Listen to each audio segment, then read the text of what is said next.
కంచిపట్టు చీరల సామ్రాజ్యం వారాహి సిల్క్స్ 4వ స్టోర్ ఇప్పుడు మన పాట్నీ సెంటర్లో సెప్టెంబర్ 27 గొప్ప ప్రారంభం. విశాఖ మహానగరం మరింత విస్తరించబోతోంది.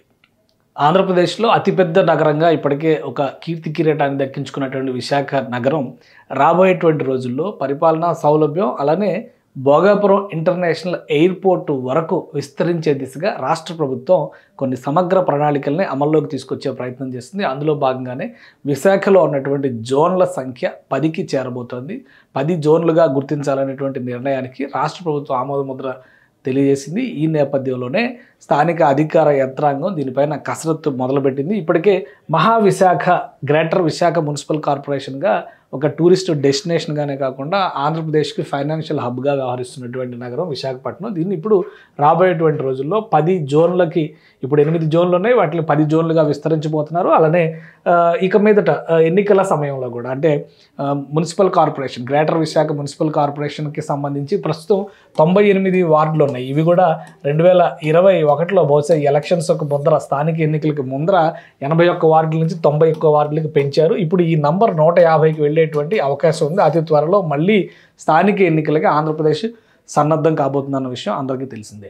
సో ఈ నేపథ్యంలో స్థానికంగా యంత్రాంగానికి సంబంధించినటువంటి అడ్మినిస్ట్రేటివ్ ప్రాసెస్ విషయంలో విశాఖ మున్సిపల్ కార్పొరేషన్ ఒక సమగ్రమైనటువంటి విధానాన్ని అమలు చేయబోతోంది. ఈ గ్రేటర్ విశాఖ పరిధిలో జోన్ల సంఖ్య పెరగబోతోంది, డివిజన్ల సంఖ్య కూడా పెరగబోతోంది. సో ఇవి రెండు జరిగితే వచ్చేటువంటి ఫలితాలు ఏ విధంగా ఉంటాయి? ముందుగా ఒకసారి మనం ఆలోచించి చూస్తే కనుక విశాఖపట్నం నగరానికి సంబంధించినటువంటి స్వరూపం ఇది. కానీ ఈ స్వరూపం కూడా మీరు ఒకసారి గమనించి చూస్తే కనుక విశాఖపట్నం మున్సిపల్ కార్పొరేషన్కి సంబంధించినటువంటి అఫీషియల్ వెబ్సైట్లో కూడా ఈ జోనల్ స్ట్రక్చర్ ఇవన్నీ చూస్తే మనకి ఒక క్లారిటీ వస్తుంది. సో ప్రస్తుతం విశాఖ నగరం ఇలా విస్తరించి ఉన్నటువంటి నగరం, తీర ప్రాంతంలో విస్తరించి ఉన్నటువంటి నగరం. మొత్తం 8 జోన్లు ఉన్నాయి. ఇవి మరింతగా విస్తరించాలి, అంటే 10 జోన్లుగా మారబోతుంది. దీనికి ప్రధానమైనటువంటి కారణం ఏంటంటే విశాఖపట్నం స్వరూపం రాబోయేటువంటి రోజుల్లో భోగాపురం ఇంటర్నేషనల్ ఎయిర్పోర్ట్కి వీలైనంత దగ్గరగా రావాల్సి ఉంటుంది. సో ఇక్కడ మనం చూస్తే కనుక విశాఖ, గాజువాక ఆల్రెడీ ఈ ఏరియా మొత్తానికి కూడా మెట్రో రైలు ప్లానింగ్ కూడా జరుగుతుంది. సో 2 దశలుగా ఆ నిర్మాణం చేయడానికి కావాల్సిన ప్రణాళికలను తీసుకొస్తున్నారు. సముద్ర తీరం వెంబడి ఉన్నటువంటి విశాఖలో ఈ గాజువాక దాటిన తర్వాత ఈ పరిసర ప్రాంతాల్లో ఇటువైపు చూస్తేనేమో భీమిలి దాటిన తర్వాత ఇవన్నీ కూడా నగరం పరిధిలోకి వచ్చేటువంటి ప్రాంతాలు కావు. ఇక మీదట ఇవన్నీ కూడా నగరం పరిధిలోకి తీసుకొచ్చేటువంటి ప్రయత్నం జరుగుతుంది.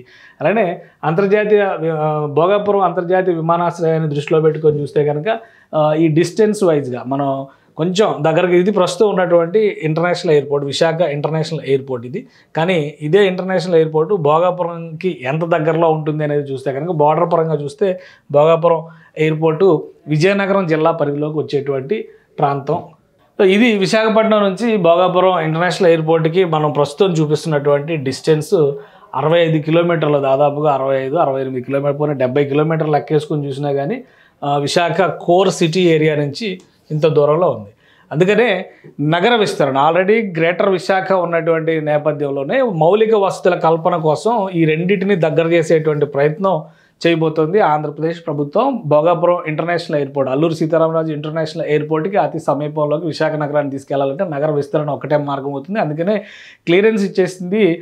10 జోన్లుగా విస్తరించడంతో పాటు డివిజన్ల వర్గీకరణకు సంబంధించి కూడా ఒక ప్రణాళికను అమలు చేసేటువంటి అవకాశం స్పష్టంగా కనిపిస్తుంది.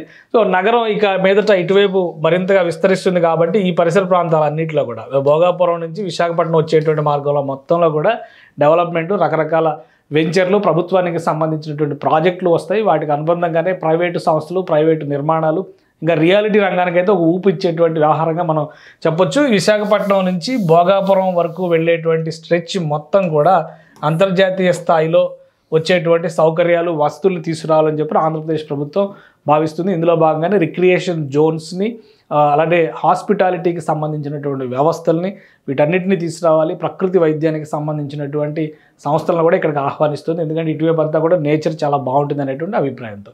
సో మొత్తం మీద గ్రేటర్ విశాఖ మరింతగా విస్తరించబోతోంది. రాబోయేటువంటి రోజుల్లో ఇది మరింత మహానగరంగా రూపుదాల్చేటువంటి అవకాశం ఉంది.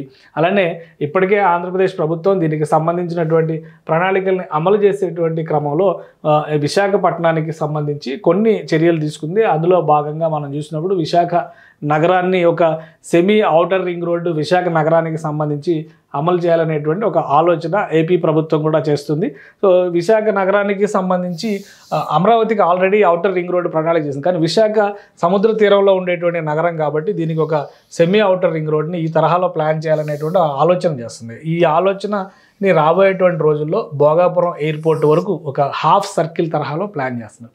సో మొత్తం ఆ రహదారిని ఆనుకుని ప్లస్ సముద్ర తీరంలో ఉన్నటువంటి సరిహద్దు రహదారిని ఆనుకుని మధ్య ప్రాంతంలోనే డెవలప్మెంట్ ఎక్కువగా జరిగేటువంటి అవకాశం ఉంది. రాబోయే రోజుల్లో విశాఖ నగరం రూపురేఖలు మరింతగా మారేటువంటి అవకాశం కనిపిస్తుంది.